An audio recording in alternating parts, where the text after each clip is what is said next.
சகோதர சகோதரிகளே, சென்ற காணொளியில் திருப்பாடல்கள் 91வது அதிகாரத்தை பற்றி பார்த்தோம். அந்த காணொளி உங்களது வாழ்க்கை போராட்டத்திலே பயனுள்ளதாக, ஆசீர்வாதமாக இருந்தது என்று இயேசுவுக்குள் முழுமையாக நம்புகிறேன். இன்று தொடர்ந்து இன்னும் ஒரு இன்றியமையாத அதிகாரம், சாலமோனின் ஞானம் 9வது அதிகாரத்தை பற்றி பார்ப்போம். வாழ்க்கை என்னும் போராட்டம் வெற்றி பெற இறை ஞானம் என்கின்ற பேர் ஆயுதம் வேண்டும். அந்த பேர் ஆயுதம் நமது இதயத்தில் நிறைந்திருந்தால் நமது அன்றாட வாழ்க்கையில் எதிர்கொள்ளும் துன்பங்கள், துரிதங்கள், கஷ்டங்கள் எல்லாவற்றிலும் நாம் போரிட்டு ஜெயம் பெற முடியும்.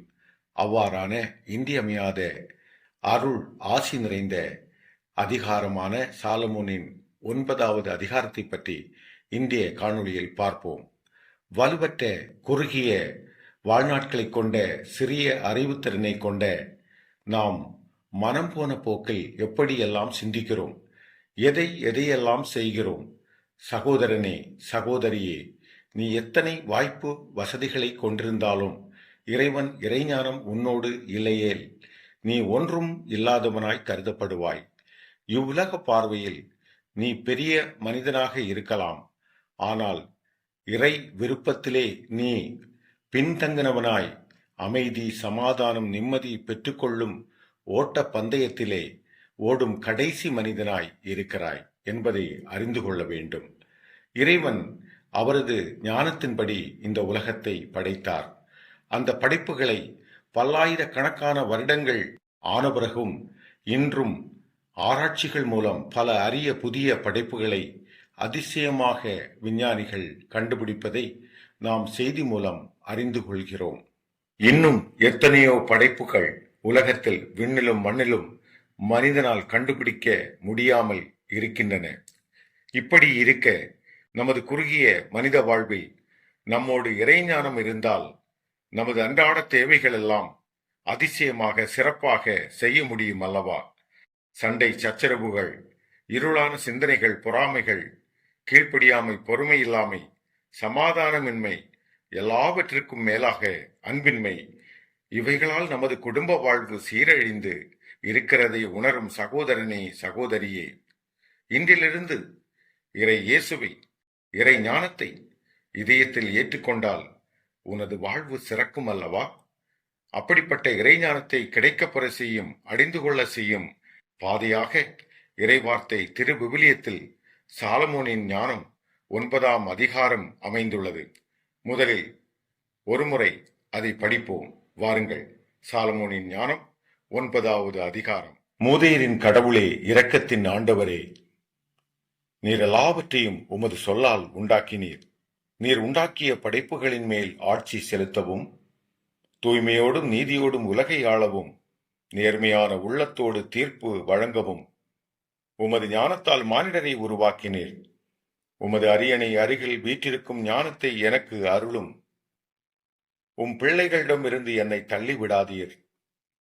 நானும் அடியான், உம்முடைய அடியவளின் மகன், வலுவற்ற மனிதன், குறுகிய வாழ்வினன், நீதி தீர்ப்பும் திருச்சட்டமும் பற்றி சிற்றறிவு படைத்தவன். மன்பதியில் ஒருவர் எத்துணை நிறைவு உள்ளவராய் இருந்தாலும் உம்மிடமிருந்து வரும் ஞானம் அவருக்கு இல்லையே அவர் ஒன்றும் இல்லாதவராய் கருதப்படுவார். மக்களுக்கு மன்னராகவும் புதல்வர் புதல்வியருக்கு நடுவராகவும் இருக்க நீர் என்னை தெரிந்தெடுத்தீர். தொடக்கத்திலிருந்தே நீர் ஏற்பாடு செய்திருந்த தூய கூடாரத்தை மாதிரியாக கொண்டு தூய மலைமேல் கோவில் கட்டவும், உமது உறைவிடமான நகரில் பலிபீடம் எழுப்பவும் நீர் எனக்கு ஆணையிட்டீர். ஞானம் உம்மோடு இருக்கின்றது, செயல்களை அது அறியும். நீர் உலகத்தை உண்டாக்கிய போது அது உடனிருந்தது, பார்வைக்கு உகந்ததை அது அறியும்.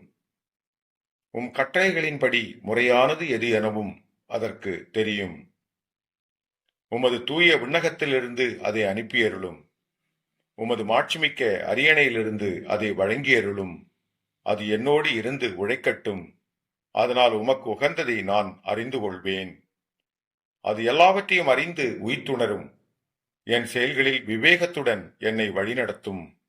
தன் மாட்சியில் அது என்னை பாதுகாக்கும். அப்பொழுது என் செயல்கள் உமக்கு ஏற்புடையன ஆகும். உம்முடைய மக்களுக்கு நேர்மையுடன் நீதி வழங்குவேன். என் தந்தையின் அரியணையில் வீற்றிருக்க தகுதி வருவேன். கடவுளின் திட்டத்தை அறிபவர் யார்? ஆண்டவரின் திருவுளத்தை கண்டுபிடிப்பவர் யார்? நிலையற்ற மனிதரின் எண்ணங்கள் பயனற்றவை. நம்முடைய திட்டங்கள் தவறக்கூடியவை. அழிவுக்குரிய உடல் ஆத்மாவை கீழ் நோக்கி அழுத்துகிறது. இந்த மண் கூடாரம் கவலை தோய்ந்த மனதுக்கு சுமையாய் அமைகிறது. மண்ணுலகில் உள்ளவற்றையே நாம் உணர்வது அரிது. அருகில் இருப்பவற்றையே கடும் உழைப்பால் தான் கண்டுபிடிக்கிறோம். இவ்வாறிருக்க விண்ணுலகில் இருப்பவற்றை தேடி கண்டுபிடிப்பவர் யார்? நீர் ஞானத்தை அருளாமலும் உயர் வானிலிருந்து உம் தூய ஆவியை அனுப்பாமலும் இருந்தால் உம் திட்டத்தை யாரால் அறிந்து கொள்ள இயலும்? இவ்வாறு மண்ணுலகில் வாழ்வோருடைய வழிகள் செம்மைப்படுத்தப்பட்டன. உமக்கு உகந்தவற்றை மனிதர் கற்றுக்கொண்டனர். ஞானத்தால் மீட்பு அடைந்தனர். இயேசுவுக்குள் பிரியமான சகோதர சகோதரிகளே, வாழ்கிறவரும் இருக்கிறவரும் காண்கிறவருமான ஆண்டவர் இயேசு கிறிஸ்துவின் இணைய நாமத்தில் உங்களுக்கு என் நன்றி கலந்த வணக்கங்களையும் வாழ்த்துதல்களையும் தெரியப்படுத்திக் கொள்கிறேன். இன்று மீண்டும் ஒரு இறைசெய்தி மூலம் உங்களை இந்த காணொளி மூலம் சந்திப்பதில் பெரும் மகிழ்ச்சி அடைகிறேன். தொடர்ந்து இனிவரும் இறை செய்திகள், புதிய பாடல்கள் உங்களது செயலியை வந்தடைய இந்த புது விடியலின் தாகம் என்ற சேனலை சப்ஸ்கிரைப் செய்து உங்கள் இணைப்பில் இருக்கும் நண்பர்களுக்கும் ஷேர் செய்து கொள்ளும்படி அன்புடன் கேட்டுக்கொள்கிறேன். வாருங்கள், நிகழ்ச்சிக்குள் போகலாம். இறைவனோடு ஞானம் இருக்கின்றது.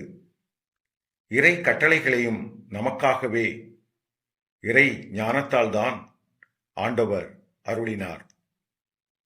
இறைவன் படைப்புகளெல்லாம் இறை ஞானத்தால் உருவாக்கப்பட்டதுதான். அப்படி இருக்க உன்னையும் என்னையும் மண்ணால் உருவாக்கப்பட்டதும் இறை ஞானம்தான். அதோடு ஆண்டவர் விரும்பினால் நம்மையும் இறை ஞானத்தால் ஆசீர்வதித்து பல அற்புதங்களையும் நல்ல செயல்களையும் வல்லமையோடும் திறமையோடும் செய்ய வைக்க முடியும்.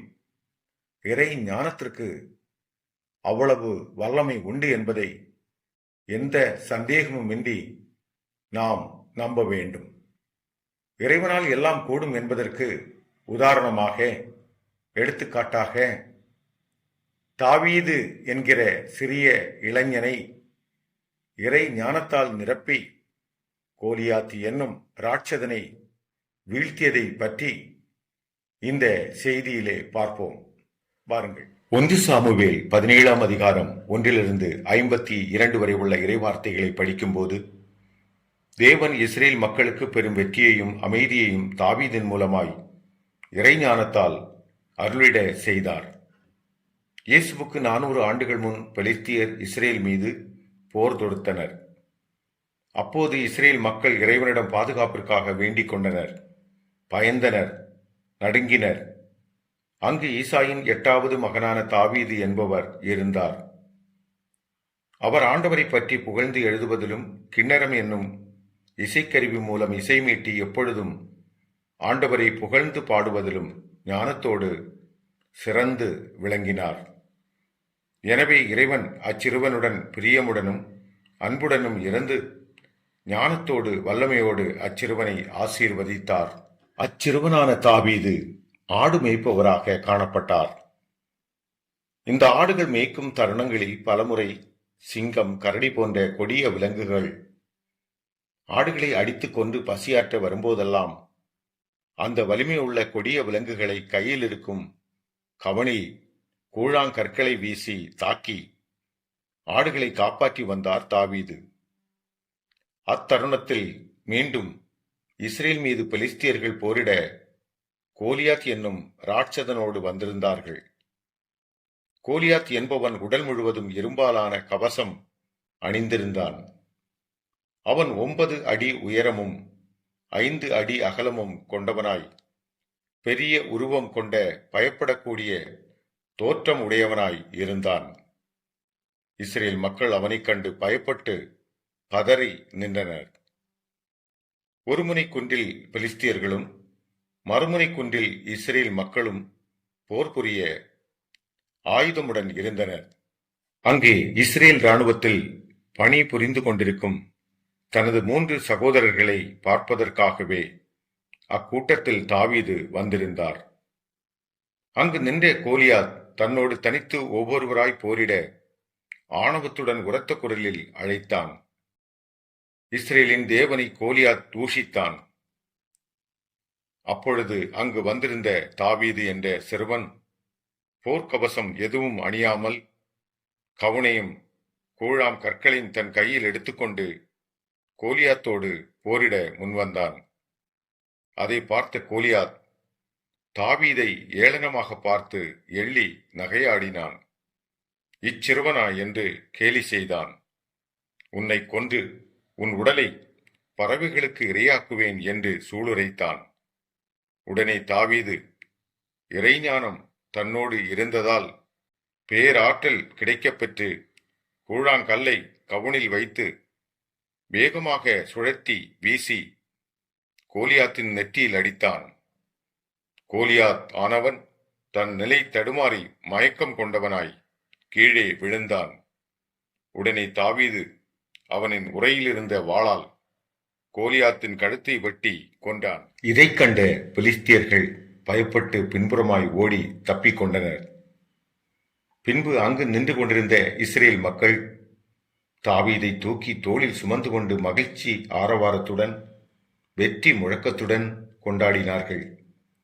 இறைஞானம் தாவீது என்னும் இளைஞனோடு இருந்தமையால் இறைவன் அவன் கூடவே இருந்து போரிட்டு கோலியாத்தை தோற்கடிக்க வகை செய்தார், ஆசீர்வதித்தார். இஸ்ரேல் மக்கள் அமைதியை கண்டடைந்தனர். ஆண்டவரை இசைமீட்டி துதிக்கும் தாவீதோடு ஆண்டவரின் கருணை, இரக்கம், அன்பு மற்றும் இறைஞானம் இருந்தது. அதனால் மலை போன்ற கோலியாத்தை ஆண்டவரது அருளால் வீழ்த்த முடிந்தது. மேற்கூறிய செய்தியை கேட்ட சகோதர சகோதரிகளே, உங்களது வாழ்விலும் பயப்படக்கூடிய, அச்சுறுத்துதல் தரக்கூடிய நிலை இருக்கலாம். இப்படிப்பட்ட தருணங்களில் பயப்படாமல் இறைவனை துதியுங்கள். அவரது அழியாத இறைஞானம் தர வேண்டி சாலமோனின் ஞானம் 9ஆம் அதிகாரத்தை தினமும் தவறாமல் படித்து இல்லத்தில் தியானியுங்கள்.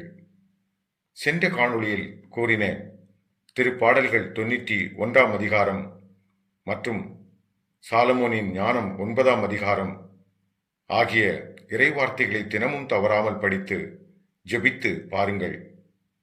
நிச்சயமாக சொல்கிறேன், ஆண்டவர் நீங்கள் நினைத்திராத அதிசயங்களை உங்கள் வாழ்வில் செய்வார்.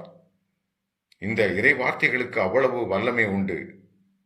எங்கெங்கோ சுகத்திற்காக, வேலைக்காக, அமைதிக்காக, அன்பிற்காக, சமாதானத்திற்காக, போதுமான வாய்ப்பு வசதிக்காக, குழந்தை பாக்கியத்திற்காக பரிதவிக்கும் இயேசுவின் பிள்ளையே, நீ இந்த வார்த்தைகளை தினமும் படித்தால் பெரிய கோலியாத்தை இறைஞானத்தால் சிறிய தாவீது வீழ்த்தியதைப் போல உங்களை கொண்டே இறைஞானத்தால் செயல்பட வைத்து அனைத்தையும் சரியான நேரத்தில் வாக்கு மாறாத தேவன் வாய்க்க பண்ணுவார், வெற்றி தருவார்.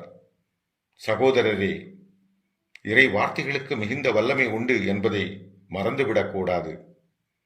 அச்சத்தினாலும் பயத்தினாலும் கோலியாத்தை கண்டு நடுங்கி நின்ற இஸ்ரேல் மக்களின் மத்தியில் விடுதலை வெற்றியை அருளும் இறை தீபமாய் இறை ஞானம் தாவீதினுள் இருந்ததால் பயப்படாமல் போரில் கோலியாத்தை சிறிய கூழாங்கல்லாலே வென்றதை அழகாக திருவிவிலியம் கூறுகிறதல்லவா? எனவே பயப்படாதிருங்கள், நீங்கள் வெற்றி பெறுவீர்கள். இறைவன் ஒருவருக்கே அஞ்சுங்கள், பிரச்சனைகளை கண்டு அஞ்சாதீர்கள். ஏனெனில் இறைவன் உங்களோடு இருக்கிறபடியால் அவரே உங்களுக்காக யுத்தம் செய்வார், விடுதலையை அருள்வார். அன்பாகிய ஆண்டவர் உங்களோடு சதா காலங்களும் இருந்து வழிநடத்துவாராக. வாருங்கள் ஜெபம் செய்வோம். எங்களுக்காய் இரங்கும் இயேசுவே, எங்களை காண்கின்ற தெய்வமே, எங்களின் நிலையை நன்றாய் அறிந்தவராய் இருக்கிறபடியால் நன்றி கூறுகிறோம். எங்களின் வாழ்க்கை பயணங்களில் நேரிடும் எல்லா நிகழ்வுகளையும் உற்று கவனித்து காக்கின்ற பெரும் தயவிற்காக நன்றி கூறுகிறோம். இயேசுவே, அச்சுறுத்துதலாக, ஆபத்தானதாக, உருவத்தில் பெரியவனாய், கவசங்கள் அணிந்தவனாய் நின்ற கோலியாத்தை ஒரு சிறு வாலிபனாக வந்த தாவீதின் சிறு கூழாங்கல்லாலே இறை ஞானத்தின் பேருதவியால் விழுந்திட செய்தீரே. அவ்வாறே கஷ்டப்படுகிற, துன்பப்படுகிற எங்கள் வாழ்விலே உமது ஞானத்தை நிறைத்து அவைகளிலிருந்து விடுபட பாதை திறந்தருளும் தெய்வமே. நோய்வாய்ப்பட்டு வாழ்வில் போராடும் சகோதர சகோதரிகளுக்கு இந்த சாலமோனின் ஞானம் இறைவார்த்தை 9வது அதிகாரம் புது விடியல், புது வாழ்வை கொடுத்து வழி நடத்துவதாக. அமைதி, நிம்மதி, சமாதானம், அன்பை இழந்தவர்களுக்கு இறை ஞானத்தால், பரிசுத்த ஆவியால் நிறைந்து அனைவரை புரிந்து கொள்ளவும், விட்டு கொடுக்கும் மனப்பான்மையில் வாழவும், அன்பை பகிர்ந்து அனைவரோடு பழகவும், பகைமையை நீக்கி பாசத்தை விதைக்கவும் உதவி செய்யவும் தெய்வ ஞானத்தை தருவீராக. ஆதரவற்றோரை காத்து குடும்பத்தின் பிரச்சனைகளை நீக்கி இல்லத்திலும் வேலை செய்யும் இடத்திலும் நிம்மதி காணும்படி செய்வீராக. படிக்கின்ற பிள்ளைகள் இல்லங்களில் சிறந்த ஞானம் பெற்று தேர்வுகளில் சிறந்த மதிப்பெண்கள் பெற்று வெற்றி பெற உதவி செய்வீராக. நோய்களிலிருந்தும் அனைத்து வகையான பிரச்சனைகளிலிருந்தும் மீட்டு காத்தருள்வீராக. என்றென்றும் வாழ்கின்ற இயேசுவின் நாமத்தில் கேட்டுக்கொள்கிறோம் எங்கள் அன்பின் பிதாவே. ஆமீன், ஆமீன். சகோதரர்களே, ஜெப தேவைகள் இருந்தால் கமெண்ட் செக்ஷனில் குறிப்பிடுமாறு பணிவன்புடன் கேட்டுக்கொள்கிறேன். நன்றி, வணக்கம்.